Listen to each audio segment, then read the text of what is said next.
Well, my name is Dr. Amy Acton. I am the former Director of Health of the Ohio Department of Health.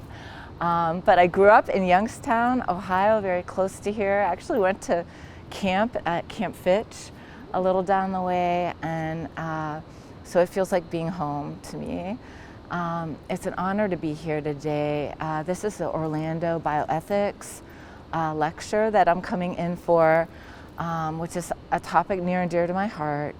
But I have the good fortune of meeting with students from a lot of the health professions today, hearing their stories, why they're going into the fields they are. I think one of the things I'm noticing is that Gannon is giving these students a very holistic education.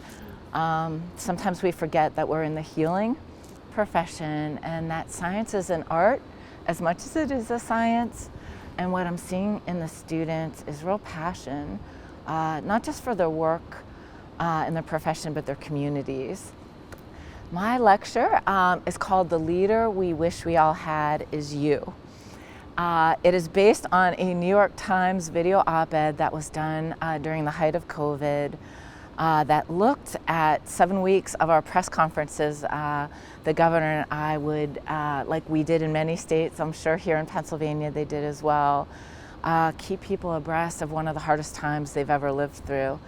And the article was really about leadership and some of the qualities that we need in our leaders. So I hope to share that and ask more of everyone in the audience, because the truth being told, there was no order I wrote that flattened a curve.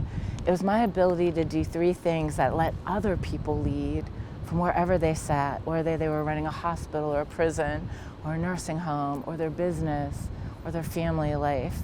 And they said we did 3 things differently. We were brutally honest. We told folks the truth, even when that truth is sometimes hard to hear. Because the only way we ever solve problems is starting with the cards on the table.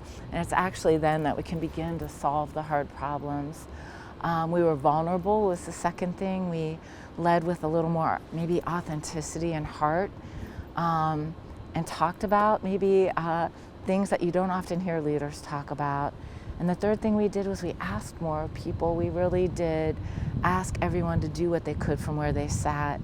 And so this is a time in our country, I think, where we talk a lot about hate and divide, but coming from the healing professions, our job is to unite and to bring us together. And so I think these qualities are the things that I'd love to see our future leaders use more.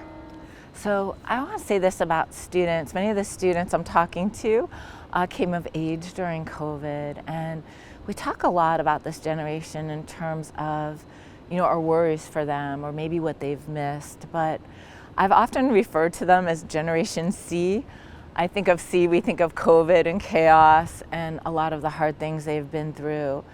But I think in going through some hard things, I am seeing a generation, I think of some other Cs, and this has borne out today in my conversations. They are willing to have the hard conversations in ways that don't put people against one another. They're willing to care about community. They are catalyzers.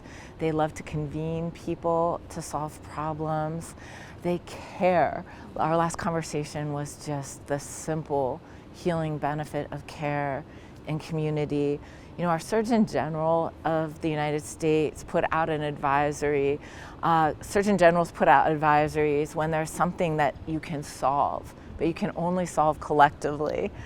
And his advisory, not unlike C. Everett Koop about tobacco in the 80s when they did the tobacco advisory, this advisory is on social connection and isolation, and that most of the epidemics we are facing in our world today, at their root cause, always comes back to a lack of connection. And what I see in these students is a real appreciation for all that they had to be a part, is a real drive to get at root problems and connect us to one another. And that is the humanitarian mission, that is steeped in a place like Gannon. And it gives me great hope for our future.